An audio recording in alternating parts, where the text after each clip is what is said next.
Good afternoon. I'm Will Baker, President of the Chesapeake Bay Foundation.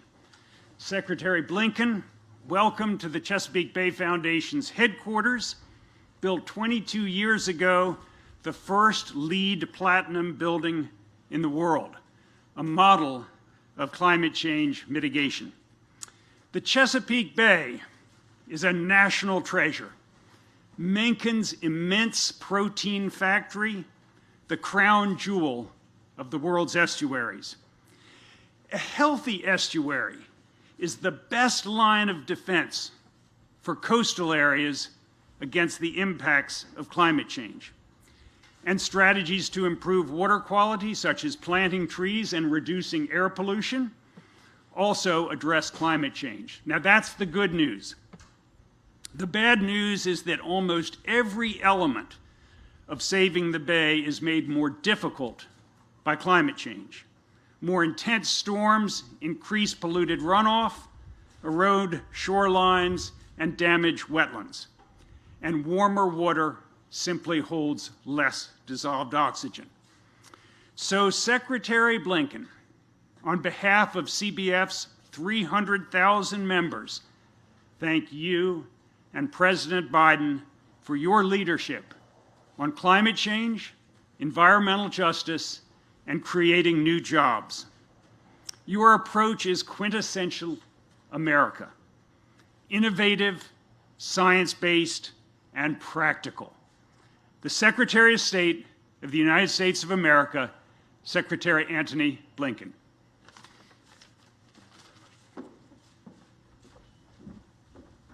Well, good afternoon, everyone. And Will, thank you for a wonderful introduction, and thank you for lending us this absolutely spectacular setting and backdrop. Certainly the best setting and backdrop I've had in my brief tenure as Secretary. And thanks so much to the Chesapeake Bay Foundation for your lasting commitment to save the Bay. Chesapeake Bay was formed nearly 12,000 years ago by melting glaciers. Today, it stretches 200 miles and is home to over 3,600 species of plants and animals. 100,000 rivers and streams feed over 50 billion gallons of water into the Bay every single day. More than 18 million people live in the watershed, and many rely on it for their livelihood. The local seafood industry alone provides some 34,000 jobs and nearly $900 million in annual income. And yet, as Will alluded to, warming temperatures caused by human activity are transforming the Bay. Its water is rising, and the land, including where I stand right now, is sinking due to the melting of the glaciers that formed the Bay. If this continues at the current pace, in just 80 years, the Bay will extend inland for miles, overtaking the homes of 3 million people, destroying roads, bridges, farms. Many of the Bay's plants and animals will die out. So will the fishing industry. To my children's children, the landscape will be unrecognizable. We have to stop this from happening while we still can.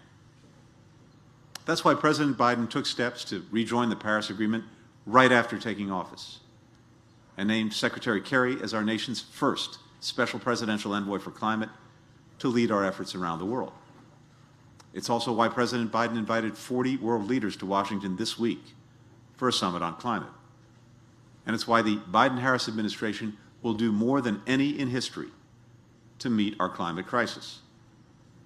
This is already an all-hands-on-deck effort across our government and across our nation.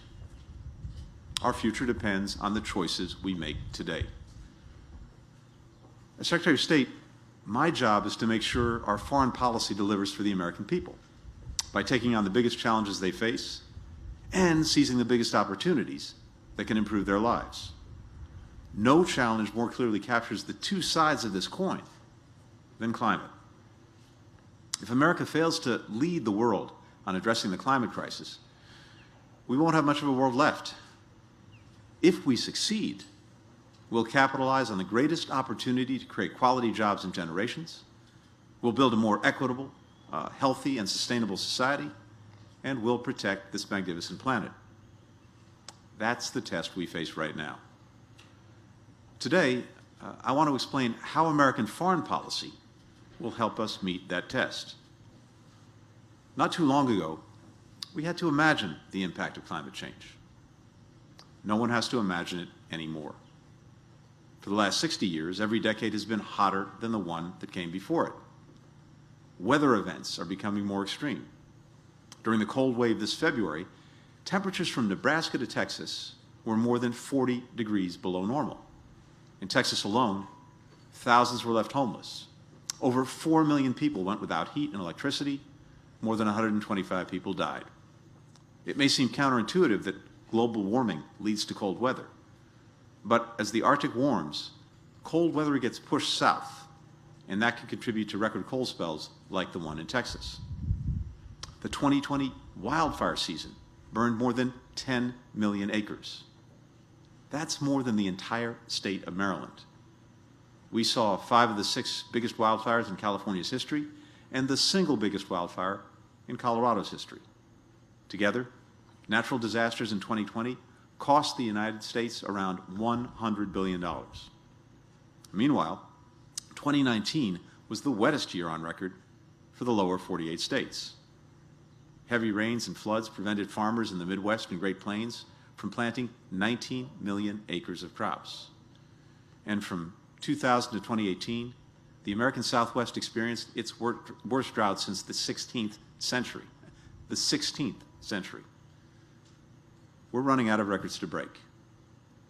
The costs in monetary damage, livelihoods, human lives keep going up. And unless we turn this around, it's going to get worse. More frequent and more intense storms, longer dry spells, bigger floods, more extreme heat, and more extreme cold, faster sea level rise, more people displaced, more pollution, more asthma, higher health costs, less predictable seasons for farmers. And all of that will hit low-income, black and brown communities the hardest. The last part is important.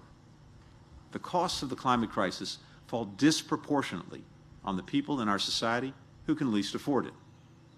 But it's also true that addressing climate change offers one of the most powerful tools we have to fight inequity and systemic racism. The way we respond can help break the cycle. These are all reasons why we must succeed in preventing a climate catastrophe. But the world has already fallen behind on the targets we set 6 years ago with the Paris Agreement. And we know that those targets didn't go far enough to begin with. Today, the science is unequivocal. We need to keep the Earth's warming to 1.5 degrees Celsius to avoid catastrophe. America has a key role to play in hitting that mark. We only have around 4% of the world's population, but we contribute nearly 15% of global emissions.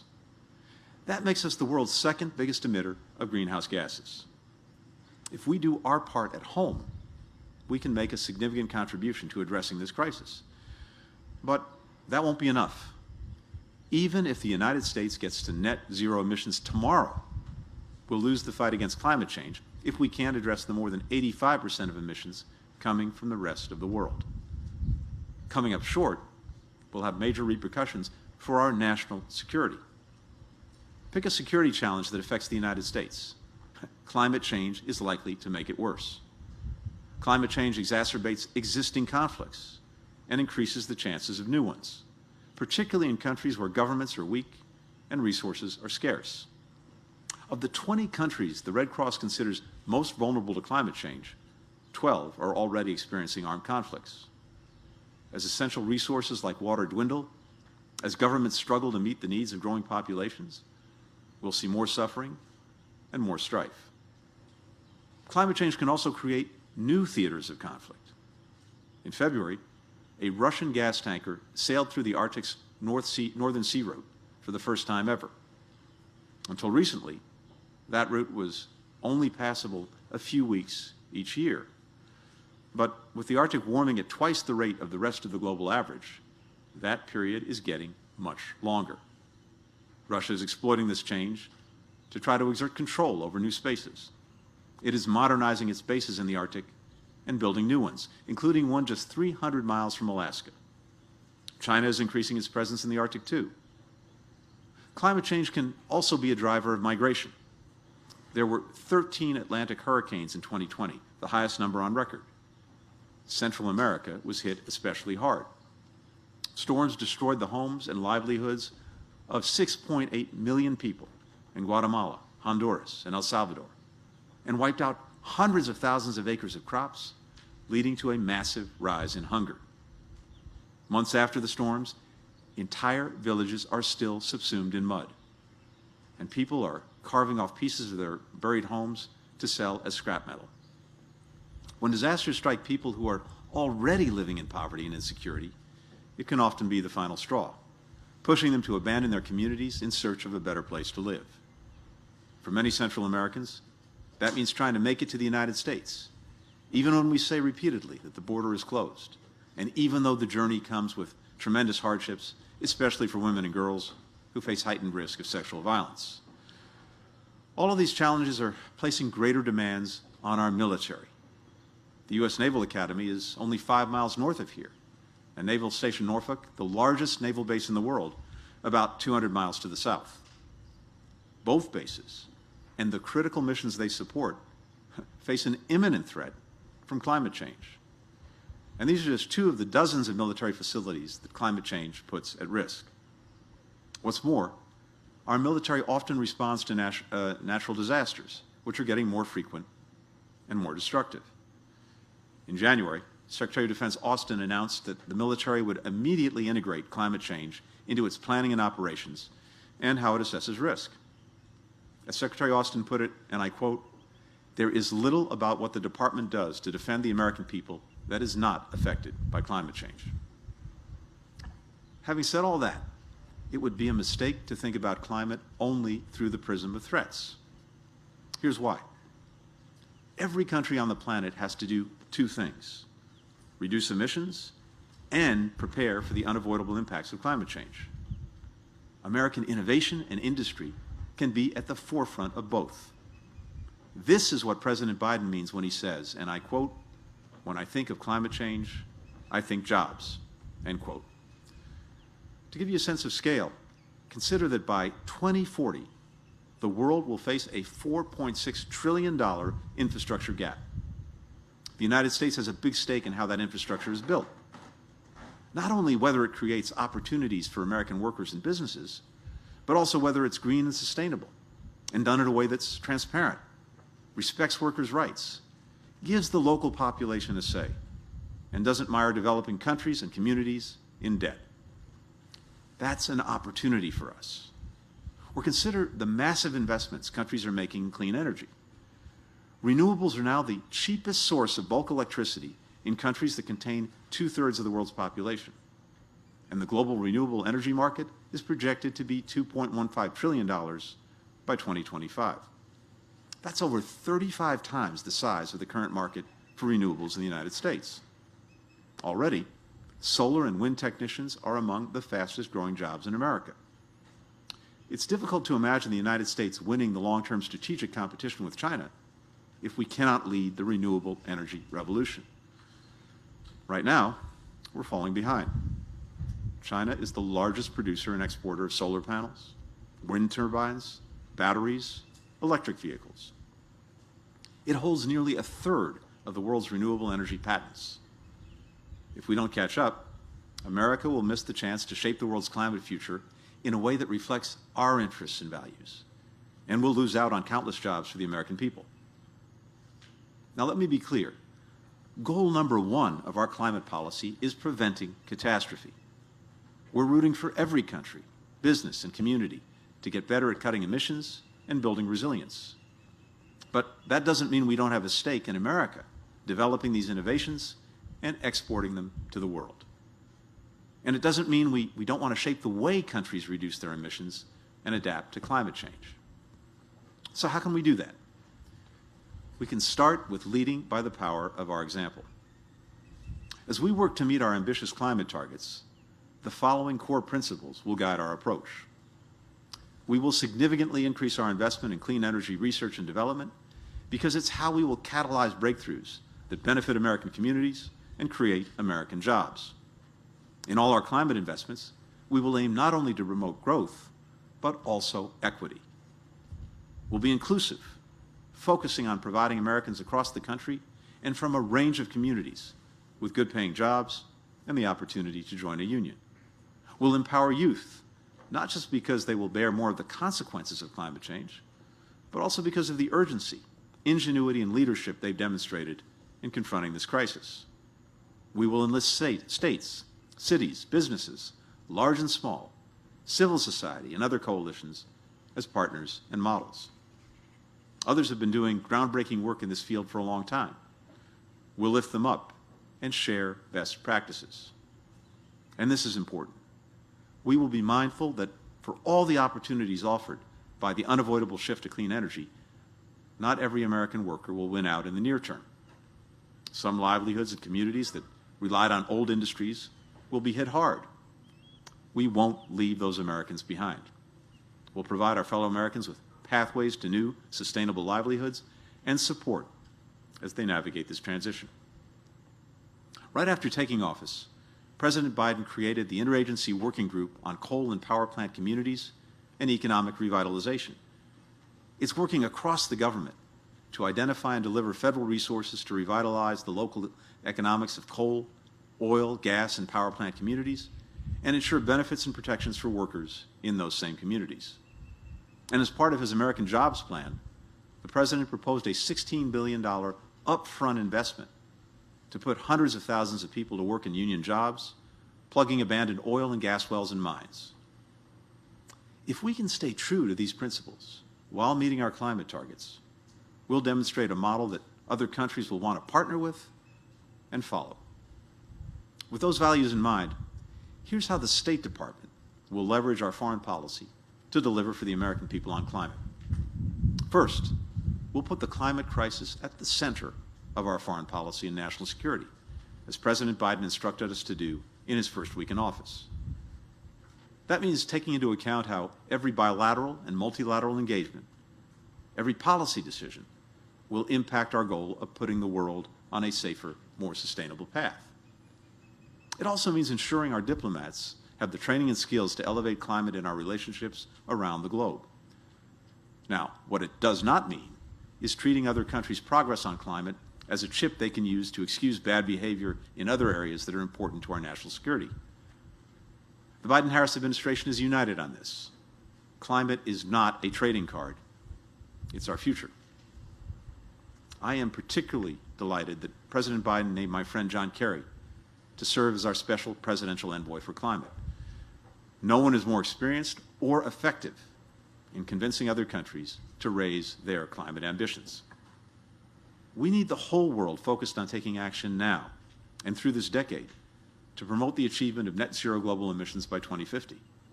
I'm with John 100% in this effort. The leaders of our other U.S. government agencies, they are as well. And his leadership will be indispensable in weaving climate into the fabric of everything we do at the State Department. Second, as other countries step up, the State Department will mobilize resources, institutional know-how, technical expertise from across our government, the private sector, NGOs, and research universities to help them. In the last few weeks alone, we announced new funding for clean energy entrepreneurship and more efficient renewable energy markets in Bangladesh, and to help India's small businesses invest in solar energy. These investments move us toward our climate goals and bring energy access to people who never had it before. Third, we'll emphasize assisting the countries being hit hardest by climate change, most of which lack the resources and capacity to handle its destabilizing impacts. Now, that includes small island developing states, a number of which are literally sinking into the ocean because of rising sea levels. In 2020, only 3% of climate finance was directed toward these countries. We've got to fix that. To that end, America is deploying experts and technology to vulnerable islands in the Pacific and the Caribbean to improve early warning and response systems. And we're investing in building resilience in areas like infrastructure and agriculture. Fourth, our embassies will lead on the ground. They already are, helping governments design and implement climate-smart policies while looking for ways to draw on the unique strengths of America's public and private sectors. Just last month, the U.S. company Sun Africa broke ground on 2 massive solar energy facilities in Angola, including the 144-megawatt Biopio site. When finished, it will be the biggest solar facility in all of sub-Saharan Africa. The project will provide enough power for 265,000 homes and eliminate 440,000 gallons of carbon-intensive diesel fuel that Angola imports and burns every year. Plus, this project is expected to use around $150 million in solar energy equipment exported from the United States. This effort is good for the Angolan people, good for climate, good for American jobs and business. And it simply wouldn't have happened if not for the efforts of our diplomats. Fifth, we will use all the tools in our kit to make U.S. clean energy innovators more competitive in the global market. That includes leveraging instruments like the financing provided by the Export-Import Bank to incentivize renewable energy exports, the proposed expansion of tax credits for clean energy generation and storage in the President's American Jobs Plan, and the administration's ongoing efforts to level the global playing field for American-made products and services. Support like these can have an outsized impact, particularly because the current market for renewables is only a small fraction of the market to come. Beyond solar panels, wind turbines, batteries, there are more than 40 additional categories of clean energy, including clean hydrogen, carbon capture, and next-generation renewables like enhanced geothermal energy. No one has staked a dominant claim to these promising technologies yet. And with a lift from our domestic and foreign policy, every one of them can be American-led and American-made. A Massachusetts startup called Boston Metal shows how this can be done. The company pioneered a new process that can produce steel and other metals more efficiently and at lower costs, while also producing less pollution. Most of the U.S. steel sector already uses clean technologies, but the company's CEO, a Brazilian immigrant, saw an untapped market in countries like Brazil, where Boston Metal is partnering with industry to replace older, dirtier ways of making steel. This company is creating good-paying, quality jobs in the United States. Steel is a $2.5 trillion global industry, and many of the world's producers will need to make a similar leap. America can help them do it.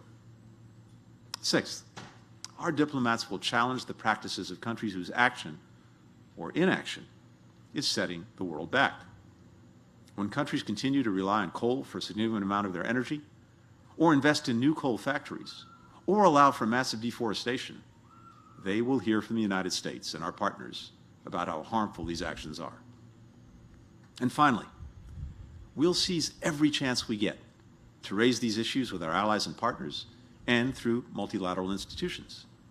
At NATO, for example, there's consensus that we need to adapt our military readiness for the inevitability of climate change and reduce the reliance of the Allies' forces on fossil fuels, which is both a vulnerability and a major source of pollution. I know that Secretary General Stoltenberg, who has called climate a threat multiplier, is as serious about addressing climate change as we are. We will convey a strong message to the meeting of the G7 next month, whose members produce a quarter of the world's emissions. And I'll also represent the United States at next month's ministerial meeting of the Arctic Council, where I'll reaffirm America's commitment to meeting our climate goals and encourage other Arctic nations to do the same. All of these efforts, at home and abroad, will allow us to lead from a position of strength when the world comes together in November for the United Nations Climate Conference in Glasgow. I spend a great deal of my time focused on threats to America's security and interests, aggressive actions by Russia or China, the spread of COVID-19, challenges facing democracies. But an equally grave threat to the American people, and an existential one over the long term, can be seen right here on the Chesapeake Bay, where the costs of climate change are already manifesting themselves. Yet, from this very same place, we can also see examples of American innovation and leadership that, if taken to scale, can prevent a climate catastrophe and benefit American workers and communities. Maryland is committed to cutting the state's emissions by at least 40% by 2030 and to 100% clean energy by 2040. Maryland also offers farmers strong incentives to plant cover crops, which help trap carbon dioxide. More than 40% of the state's farmers are now using these crops, and countless others are doing their part to prevent climate change on the Bay, and often benefiting American jobs in the process. Just consider the Merrill Center building right here, from which I speak.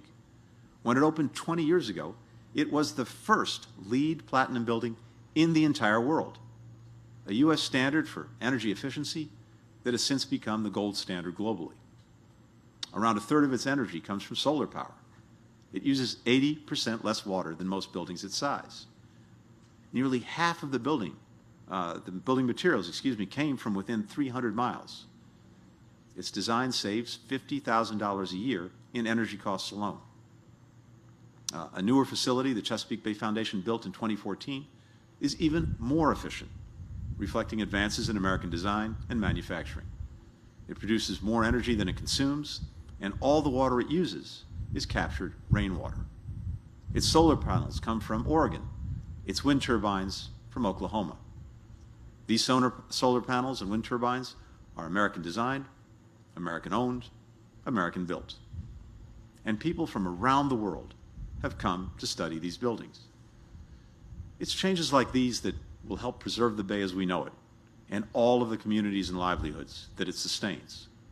This is the blueprint for American leadership on climate, bringing together innovation from government and the private sector, communities and organizations, not just meeting targets for controlling climate change, but doing it in a way that's open, that's a good investment, that creates opportunities for American workers.